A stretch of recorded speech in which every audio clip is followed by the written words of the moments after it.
भिवंडी स्थित bus stand के pass 37वां के rationing कार्यालय के officer व कर्मचारियों के मनमानी कार्यभार को लेकर आज दिनांक 13 जनवरी 2025 को भाजपा दिव्यांग विकास अघाड़ी भिवंडी शहर जिला संयोजक वीरूदेव कोकड़े ने अपने सहयोगी कार्यकर्ताओं के साथ दिव्यांगों के राशन कार्ड संबंधित समस्याओं को लेकर 37वां कार्यालय पहुंचकर राशनिंग ऑफिसर से मुलाकात की और दिव्यांगों के राशन कार्ड के संबंधित समस्याओं को जल्द से जल्द दूर करने की मांग की। इस अवसर पर भाजपा पश्चिम मंडल अध्यक्ष मनोहर वन्नम, भाजपा पूर्व मंडल अध्यक्ष शाहीन नूर बाबा शेख, भाजपा सह संयोजक पूजा पंडित, शब्बीर शेख, जहीरुद्दीन, सलमा मैडम के साथ साथ भाजपा के कई कार्यकर्ता और पदाधिकारी उपस्थित थे। इस संदर्भ में हमारे संवाददाता से वार्तालाप करते हुए भाजपा दिव्यांग विकास अघाड़ी भिवंडी शहर जिला संयोजक वीरूदेव कोकड़े ने क्या कहा, ये सुनते हैं इस खबर में। आज भिवंडी चे जे राशन ऑफिस आहे तिथं काही दिव्यांगाच्या समस्या होत्या, त्याच्यासाठी इथं आलो होतो। समस्या अशा आहेत की आपले दिव्यांग बांधव जेव्हा इथं अंत्योदय राशन कार्डसाठी अप्लाय करतात, त्यांना ते राशन कार्ड पहिले बार फेटवतात। या जे आता शाहीन मॅडम म्हणून आहेत, त्यांनी मागच्या काही महिन्यापूर्वी अर्ज केला होता, तर 3 महिन्यानंतर त्यांना केसरी राशन कार्ड दिलं।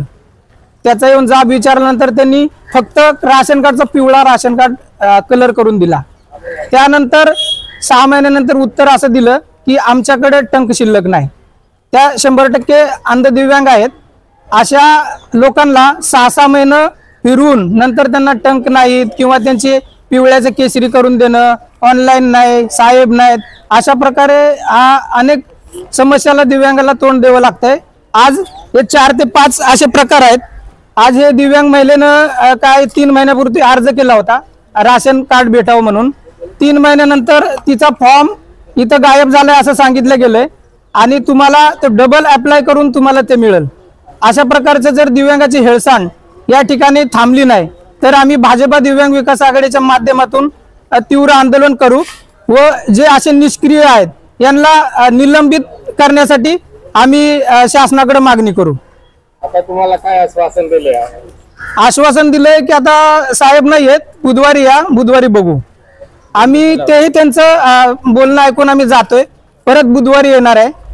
आता या दिव्यांगाला प्रत्येक शासकीय ठिकाणी इतक्या सवलती आहेत, लाईन मध्ये नंबर लावला तरी त्याला लावायला लावत नाहीत, ते स्वतः त्यांना पुढे घेऊन पहिला प्राधान्य देऊन त्यांचं काम करतात।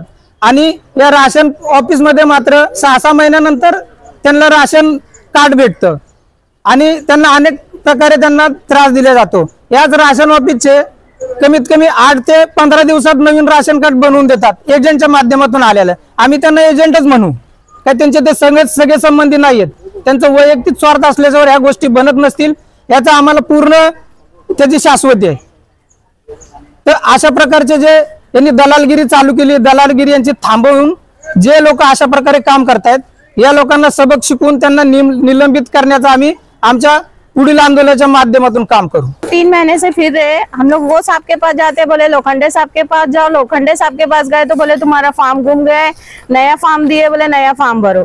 तो क्या हम बार बार वेरीफाई करेंगे? हम बोल रहे हैंडीकैप है तो भी हमारी बात हमारा सुन रहे नहीं हो, ऐसा कर रहे हमारे साथ। तो अगर ऐसे दौड़ाएंगे हैंडीकैप लोग को, हाँ, इसके लिए हमने अध्यक्ष को बुलाए, वो हमारा काम करके इनको बुला के फिर हम लोग ने साहब से मीटिंग करे। साहब ने बोले कि ठीक है, बोले 2 दिन का टाइम दिए है, 2 दिन में नहीं होता है तो फिर हम इनको बुलाएंगे और वो जैसे चाहे नहीं हुआ तो फिर हम उनको ऊपर कार्रवाई करेंगे, फिर मोर्चा निकालेंगे। 5 महिने झाले माझा राशन कार्ड हरवलंय। मी अर्ज येऊन तिकडे सगळे जमा केले, सगळे फॉर्म वगैरे सगळे माझे जेवढे डॉक्युमेंट होते इथे जमा केले। त्यानंतर मला एक पावती दिली, हे बघा ही पावती 10 दिवसानंतर या म्हणून सांगितले। 10 दिवसानंतर आला, मला 3 महिने 4 महिने झाले, 10 दिवसात कोणी आले नाही। परत माहित पडला का इलेक्शन आलाय, इलेक्शन म्हणजे काम बंद आहे। त्यानंतर परत अजून आला तर मला बोलतात का हे फॉर्म तुमचा भेटतच नाही ऑफिसमध्ये, तुम्ही दुसरा फॉर्म भरा। आता दुसरा फॉर्म भरला तरी आता मला म्हणतात तर आता साहेब लोक नाही आहे, तुम्ही 2-4 दिवसात या, असं चाललंय बघा। 5 महिने झाले मला।